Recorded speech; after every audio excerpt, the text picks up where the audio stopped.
O que está acontecendo é muito estranho. O STF está com muito medo. Não só o STF, o Lula também. Eles estão com medo da insurgência de um Bukele brasileiro. O que define, o que condiz um Bukele brasileiro? É basicamente um homem, um indivíduo ou alguns indivíduos que consigam ter um apoio popular muito grande.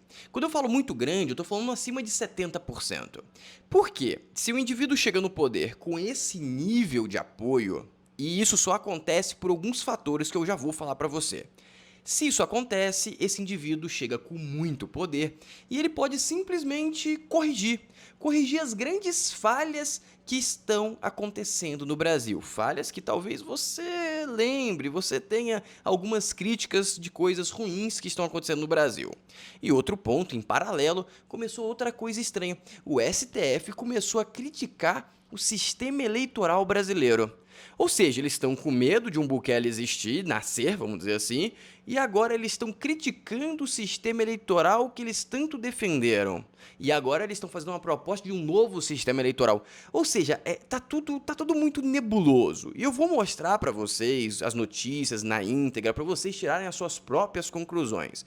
Mas tá diferente. E também vem agora um projeto do Lula para bloquear as plataformas digitais. Será por que ele quer bloquear? Será porque as plataformas estão falando a verdade do governo dele? Não sei, a gente tem que pensar. E a pior coisa sobre esse bloqueio de plataforma social é que ele já tem o apoio do presidente do Senado e o apoio do presidente do Congresso. Nunca foi tão importante informar o brasileiro, porque se não informar, simplesmente você vai ter que aceitar não ficar mais informado, porque você vai ter que ficar assistindo o Globo. Como todo mundo sabe, a Globo tem um certo viés. Dito isso, vamos começar agora, eu vou começar a compartilhar as notícias para você, mas antes eu gostaria de te pedir para se inscrever no canal, ativar o sininho e curtir o vídeo, porque dessa forma o YouTube vai entender a relevância desse vídeo, vai distribuir para mais brasileiros informados, exatamente, menos voto para o Lula. Então faça a sua parte, que eu vou te fazer a minha parte e te passar as notícias relevantes de hoje. Vamos começar aqui com uma fala do Haddad, uma fala memorável, na minha humilde opinião. Preste atenção nessa fala dele aqui. Eu acredito que nós podemos chegar bem em 2026. Piada. Espero que comendo até filé mignon. Brincalhão. Mas olha, eu acredito, sinceramente, eu acredito que num cenário externo desafiador, o Brasil está bem posicionado. Meu Deus. Eu acredito nisso. É a opinião só dele do mundo, tá? No mundo inteiro, só ele tem essa opinião. Ninguém mais compartilha dessa opinião. O Brasil tá indo de buraco abaixo. E isso é tão verdade, só pra você ter noção. Olha o projetinho que o Lula quer passar. Lula elabora projeto que prevê bloqueio de plataformas digitais ainda esse ano, com o apoio do presidente do Senado e da Câmara. Agora eu te pergunto, se as coisas estão indo tão bem, se a verdade não importa, por que você quer censurar as redes sociais? Ou seja, as coisas estão péssimas. E tão péssimas que tá indo pra gringa, olha só. A fraude previdenciária de $1 bilhão do Brasil lança sombra sobre as esperanças de reeleição do Lula. Ou seja, até os jornais americanos, que esse aqui é o Financial Times, já estão falando que a chance do Lula ganhar é reduzida. Isso é óbvio. A única imprensa, os únicos analistas políticos que não enxergam isso são os brasileiros. Ah não, ele é muito competitivo, ele tem a máquina na mão, Só porque o único presidente que perdeu com a máquina na mão foi o Bolsonaro, eles acham que a máquina é um ser divino. Era um ser divino antes das redes sociais. Se deixar as redes sociais como estão, não tem como o Lula ganhar. Isso é absurdo. E os caras estão desesperados. Preste atenção nessa notícia, ó. Ex-candidato do PT tenta dar facada em vereador do PL. É essa a forma que eles querem lutar. É simples. Porque não tem como debater de forma coerente. Senta aqui comigo. Vem aqui, petista. Senta aqui na minha frente que me responde. Como o Correio estava dando lucro e agora dá um prejuízo de 2,4 bilhões? Me explica como a gente estava tendo uma fraude, sim, no INSS nos governos passados, como 60% aconteceu em 2 anos se essa fraude vem desde 2016. Me explica, me dê argumentos. Não existe argumento. Sabe o que o cara tem que fazer na minha frente para me calar? Tem que tirar uma faca e me dar uma facada, é isso que ele tem que fazer. E aí esse indivíduo teve a oportunidade e tentou. Vai ser preso? Eu vou deixar você me responder aqui nos comentários. Você acha que esse indivíduo do PT, que tentou dar uma facada no vereador do PL, vai ser preso ou não? Comenta aqui, eu quero saber a sua opinião. Eu não vou dar minha opinião aqui não. Dito isso, temos agora o manicômio que está virando o Brasil. Prefeito de Santa Catarina ameaça internar quem levar bebê reborn para consulta. O Brasil tá tão insano, que as pessoas estão levando bonecos ao médico. Exatamente, exatamente. A cultura woke deteriorou tão o cérebro, comeu tanto a mente da galera da esquerda, que é isso que está acontecendo. Não é só a galera da esquerda que tem bebê reborn? Pelo menos que eu tenho visto lá nas redes sociais, pelo que parece, a maior parte é isso. Por quê? A galera da direita é mais conservadora, eles querem ter família, eles querem ter uma criança de verdade, sabe aquela que corre, cospe, catarra, brinca, grita, chora, sorri. É isso que a galera da direita quer. A galera da esquerda que aceita essa loucura. Na minha humilde concepção, outro ponto que vocês podem comentar, vocês acham que quem tem mais bebê reborn? A galera da direita ou da esquerda? Dito isso, agora vem uma coisa, na minha humilde concepção, que é bizarra, tá? Isso aqui é bizarro, isso aqui é rasgar dinheiro, isso aqui é colocar dinheiro e colocar fogo, jogar álcool, é a coisa mais absurda do mundo. Só pra vocês se recordarem, a pandemia aconteceu em 2020, certo? 2021 e 2022 foi de pandemia. Começou a ficar bom no final de 22, 23 a gente praticamente estava limpo, beleza? E olha que interessante, vacina 100% brasileira contra o Covid chega à última fase de testes clínicos. Imunizante deve estar disponível em 2028. Vai levar só 8 anos. Mas eu te pergunto, se já inventaram uma vacina que funciona, se o Covid está praticamente controlado / erradicado, por que a gente ainda está estudando para lançar uma vacina? Alguém me explica isso, alguém me explica. Por que que nenhum diretor, nenhum chefe falou, galera, eu acho que esse projeto que a gente começou lá em 2020 deve ser estopado, parado, pegar esse recurso e colocar para outro lugar. E aí vão perguntar, por quê? Porque já existe vacina muito mais barata do que a pesquisa do Brasil, e do Brasil vai acabar só em 2028. Se fosse lá em 2026, 2025, esse ano, eu acho que deveria ter parado em 2022, quando saiu a primeira vacina, tá? Deveria ter parado lá. Mas não parou, para agora. Não, os caras vão levar até 2028 gastando o seu dinheiro pra descobrir uma vacina que já existe. Ou seja, ninguém vai comprar, não vai ter retorno financeiro nenhum. A gente vai usar um negócio que nem sei se é tão confiável, porque as outras têm mais validade. Eu preferia, por exemplo, usar as outras porque tem mais teste. Por que eu vou usar essa? É loucura. O Brasil está virando um manicômio. O Brasil está virando um manicômio. Essa é a grande verdade. E agora, para fechar essa porta do manicômio brasileiro, vem essa notícia aqui, ó. E eu verifiquei, tá? Eu tô colocando essa arte engraçada assim, mas eu verifiquei. Isso aqui é verdade. Homem transexual... Verdade não, tá no portal da R7. Eu não sei se é verdade. Tá lá no portal da R7, que é um portal confiável. Homem transexual grávido denuncia a ex-companheira, uma mulher trans, por violência doméstica. E agora eu te pergunto, de qual lado que os militantes vão ficar? Da mulher trans, do homem trans que é binário, que é não sei o que lá? Ou seja, uma confusão completa. Isso se encaixa na Lei Maria da Penha ou não se encaixa? Você vai pelo sexo biológico ou pelo sexo da certidão, da alteração que aconteceu na identidade? E aí, como é que fica? Judiciário, boa sorte nessa decisão, porque com certeza qualquer decisão que você tomar vai ter gente criticando, porque esse é o Brasil. Vocês criaram essa cultura de ficar passando pano, de ficar enrolando. Ou seja, o que vai acontecer? É isso que vai acontecer. Um monte de maluco começa a tentar ocupar o judiciário, igual a mulher que queria fazer a guarda compartilhada de um boneco. É isso. Você acha isso normal? Me responda, você acha isso normal? Pra mim é loucura completa. E aí vem o prefeito tendo que ameaçar, internar a galera que fizer isso porque tá ocupando o SUS. É bizarro. Mas agora preste atenção nas falas do Ondemar Sigla sobre o comentário do Temer. Moraes não é um radical. Eu acho isso muito pertinente. Depois eu vou comentando no final de um comentário completo para vocês conseguirem entender meu ponto de vista. O Michel Temer, vamos todos nos lembrar, foi quem nomeou o Moraes. Se nós virmos as falas que ele tinha, eram falas muito democráticas. Olha, o político, quando ele assume essa função, ele precisa saber que ele vai apanhar, que vão criticá-lo. Dizia que fazia parte do debate, mas ele mudou. Então, o que a gente vê hoje dentro da cabeça do ministro Moraes é uma convicção progressista, de que a classe média é um mal, entregar mais oportunidades às pessoas identitárias. E o ministro Moraes fez disso a sua tese e fez disso também a sua vida dentro do STF. Ele acredita piamente que ele está salvando a democracia. O resumo aqui é que ele acredita que o poder subiu a cabeça do Moraes, que eu acho que é um comentário muito pertinente e faz muito sentido. Agora ele vai fazer um comentário sobre o comentário do Temer diretamente. E eu tenho que começar a concordar, eu acho que ele está correto, tá?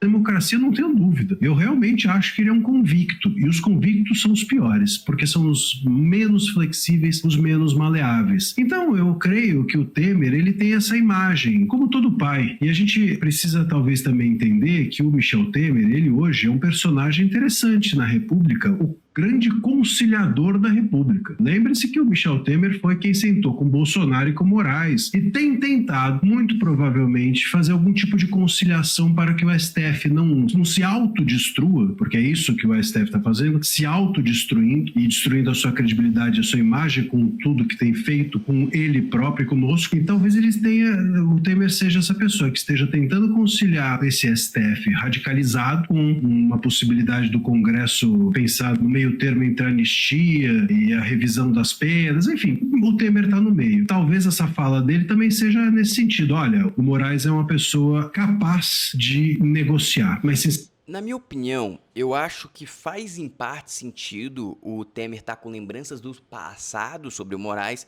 mas tem uma frase, que é a frase, na minha humilde opinião, que define mais a sabedoria, que é: a sabedoria é a sua capacidade de ver o objeto como ele é, ou seja, o real, sem as suas ilusões. E o Temer, como ele mesmo falou, é um grande conciliador, é um dos grandes políticos, para não dizer que é um dos maiores políticos do Brasil. Ele sempre atua ali pelos bastidores de forma muito coerente, todo mundo da política tem um grande respeito e consideração por ele, e se por acaso ele tivesse essa abstração da realidade, ele não teria a capacidade de ter a negociação que ele tem com vários espectros políticos, porque a capacidade de você negociar é você entender a outra parte. E se você tem várias lentes que você abstrai a realidade, você não tem essa capacidade. Ou seja, eu acho que o Temer está jogando no sentido no meio do jogo. Ou seja, ele tem que acenar para o outro lado que ele é da paz, ele tem que acenar para o outro lado que ele também é da paz, para numa negociação os dois acharem: ah, o Temer está do meu lado. E dessa forma eles vão aceitar os conselhos do Temer para achar uma solução. Eu acho que essa é a estratégia, mas eu achei os comentários dele muito pertinentes, porque faz também sentido a gente imaginar que o Temer pode estar com uma visão de um pai, já que foi ele que indicou o Moraes para o STF, está causando todo esse caos, e se ele bate no Moraes, ele assina embaixo o próprio fracasso, o próprio erro. E uma coisa que político nenhum assina é fracasso, é erro. Nenhum político admite erro. Isso você pode perceber pelo Lula, quando ele fala, você nunca viu o Lula admitir erro nenhum. Nem o próprio Lava Jato, ele admitiu, ele falou: eu fiz certo, eu fui pra cima deles, ninguém acreditava que eu teria coragem de perseguir quem me perseguiu por ter roubado. Essa é a grande verdade. Ou seja, o Temer tá seguindo em parte o playbook dos políticos, já que ele é um político.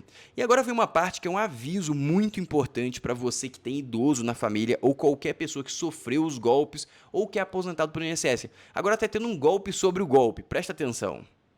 Receber sua indenização, que equivale a R$ 5.960,50. O valor está disponível para saque e você receberá após finalizar essa última etapa que vou te informar.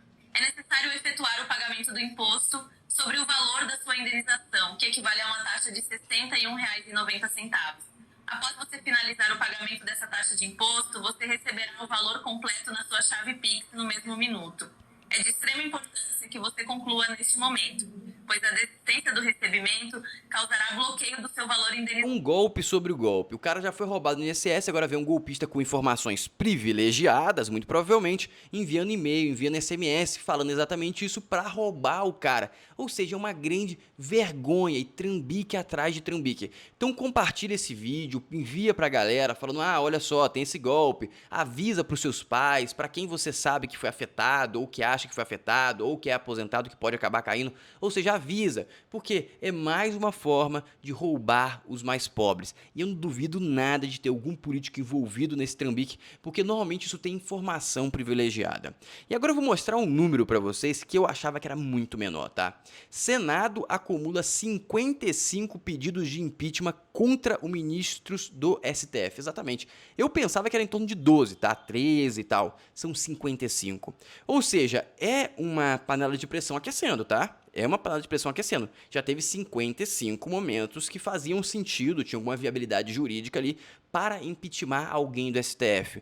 Ou seja, a gente tem que continuar observando e, na minha humilde opinião, dá para perceber claramente o medo do STF do surgimento de um Bukele. E lembrando que a reputação do governo cada vez piora e o STF está completamente associado ao governo Lula. Ou seja, um fracasso do governo Lula mancha e prejudica muito o STF, já que ele que legitimou toda a eleição e toda a candidatura do Lula.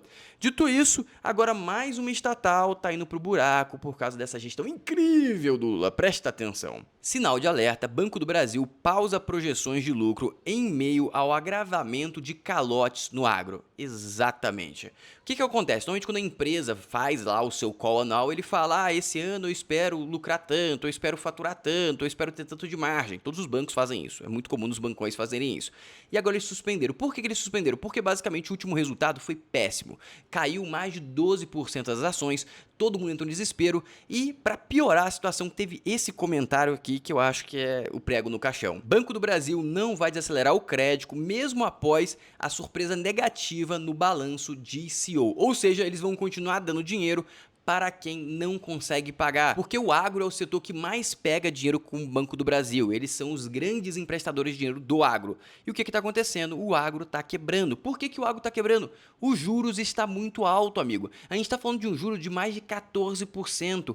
Pouquíssimos negócios suportam ter dívidas acima de 14%, pagar a dívida e ainda sobreviver. É isso que está acontecendo no Brasil. E aí o agro está indo buraco abaixo, infelizmente.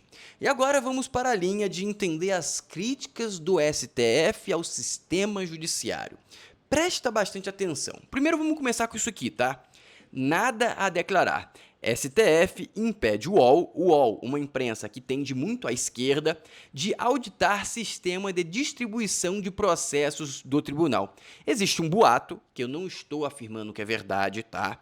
Existe um boato que o sistema de votação ali, quando vai sortear, votação, um sistema de sorteio, quando vai tirar um processo, tem umas certas tendências, tá? Tem uns processos que caem muito pro Alexandre de Moraes, outros caem muito pro Zanini, outros caem muito pro Flávio Dino, ou seja, aí surge aí um questionamento, será que o sistema é bem feito? Saiu essa lenda na internet, não sei se é verdade. Aí o UOL pensou, vou fazer um conteúdo, vou lá e vou auditar. E aí o STF, nananina não, aqui você não entra não. Ou seja, é questionável. Vou questionar? Não, porque eu não tenho um advogado tão forte assim. Mas já é um ponto. E agora o Barroso critica publicamente o sistema eleitoral. Vamos entender o que está acontecendo para você entender detalhadamente, tá? Eu acho que isso aqui já tem a ver com o medo de um Bukele brasileiro, que eu vou mostrar um trecho da Globo falando sobre isso. O sistema é muito ruim, por muitos motivos. Cada partido apresenta as suas listas e o eleitor vota em quem ele quer. Só que ele elege quem ele não sabe, mas o que está por trás dessas críticas? Vamos lá. E o Barroso também afirmou, a gente cria um sistema em que o eleitor não sabe quem ele colocou lá e o eleito não sabe exatamente por quem ele foi colocado lá. Um não tem de quem cobrar e o outro não tem a quem prestar contas. E neste ponto ele tem razão pelos seguintes motivos. Vamos entender os motivos e qual que vai ser a solução que eles vão dar, tá? Falta de transparência das ações dos políticos e de compromissos que foram prometidos na campanha. Eleitor não sabe quem financia ou apoia o candidato. Representantes desconhecidos e que não receberam votos são eleitos. Isso aqui é pelo sistema de distribuição de votos. Agora, qual é a solução que eles vão apresentar, tá bom? Presta atenção. Candidaturas avulsas são as soluções, pois permitem que qualquer cidadão concorra sem legenda. A legenda é o método lá que distribui voto e acaba elegendo quem recebeu muito pouco voto por causa da questão da divisão de partidos. Devolvem ao eleitor o poder de escolha diretamente de quem apoia. Quebram o monopólio dos caciques partidários e aproximam um voto e prestação de contas. Parece interessante e esse projeto vai ser apresentado, vai iniciar o debate dia 16, ou seja, já iniciou, e vai ser encerrada a votação dia 25 de maio. Ou seja, é um projeto interessante, só que é muito delicado quando você mexe com essas coisas, porque me parece interessante, mas pode ser uma forma do STF tentar o caminho do meio ali para não cair. Por quê? Com os caciques comandando e tendo esse poder sobre o Senado e o Congresso, como sempre tiveram, Tudo indica que em 2026 a maior parte do Senado e do Congresso vão ser galera de direita e vão estar nos seus pacotes. O que são os pacotes? Os partidos, beleza? Você vai ter vários pacotes com vários candidatos ali dentro e você vai conseguir controlar o voto em lote, poucos indivíduos vão decidir. Esses poucos indivíduos hoje estão contra o STF, ou seja, o STF está tentando dar uma cartada de pulverizar tudo, tornar tudo uma grande bagunça para evitar um possível impeachment deles em 2027. Essa é uma possível teoria. Eu tenho que estudar um pouco mais a fundo quais são os países que existem essas eleições avulsas e se isso faz sentido ou não. Mas se o STF está apoiando, a gente tem que colocar um pé atrás, né? Dito isso, agora vamos entender essa questão do Bukele brasileiro. Presta atenção nas falas desse cara da Globo, presta atenção. Eu acho que a gente corre o risco grande de um dia ter um fenômeno parecido com o Bukele. Opa, não tem dúvida. Essa leniência, essa cegueira deliberada, o Brasil corre o risco de, numa eleição presidencial, eleger, mimetizar um Bukele. Olha, o Brasil vai se arrepender muito de ter perdido tempo de combater essas máfias com ênfase que deve. Então, assim, quando a gente olhar para trás e olhar essa mexicanização que está acontecendo no Brasil, gente, derrame de fuzil, virar uma coisa banal. E aí a gente vê o Ministério da Justiça debatendo com governadores, coisas até básicas. Eles querem unificar o boletim de ocorrência de todas as polícias. Quer dizer, é um negócio assim, tá abaixo do marco zero. Né? Abaixo do marco zero. É o início de tudo. Eu acho que a gente corre o risco grande de um dia... Ou seja, o que ele quer dizer aqui, tá? Que vai surgir um personagem com apoio popular exorbitante, porque isso está sendo cozinhado exatamente nesse ponto. O que faz surgir um Bukele? É uma panela de pressão que você vai colocar criminalidade muito alta, economia porcaria, muita corrupção, muito escândalo. Você coloca o povo dentro da panela de pressão e vai colocando fogo, vai colocando essas coisas que eu falei. Uma hora fica a pressão tão grande que o povo explode. E ele vai explodir e vai falar assim: eu não quero ninguém que teve contato com política. Eu não quero nenhum político imundo encostando nesse governo.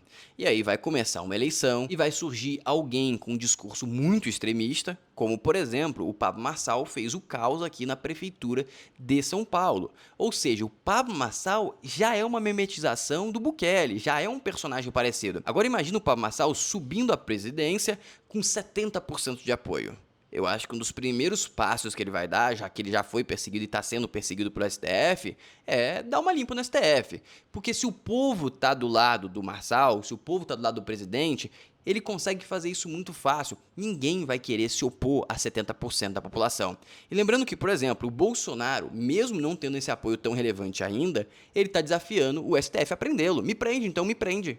E, possivelmente, pode parar o Brasil, pode os caminhoneiros fecharem as estradas e criar um caos literalmente no país, porque o apoio popular é muito relevante. Então esse comentário negativo do Bukele é estranho, porque o Bukele salvou El Salvador. El Salvador morria 6.000 pessoas e agora não morre nenhuma. É bizarro. E o cara colocar como se o Bukele fosse uma coisa muito ruim é horrível. Eu acho que existe a possibilidade do movimento do Bukele não ser igual a El Salvador. Como assim?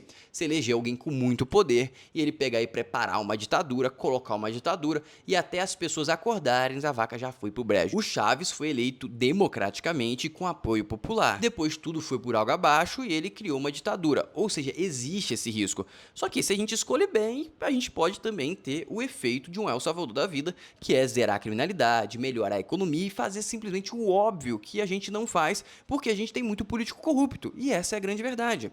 Eu vou continuar acompanhando essa evolução e vou trazer mais detalhes aqui. Então se você quer continuar informado sempre, se inscreve no canal, ativa o sininho e curte o vídeo, que é muito importante para o YouTube entender a relevância desse conteúdo e a gente conseguir informar mais brasileiros. Um abraço e até o próximo vídeo.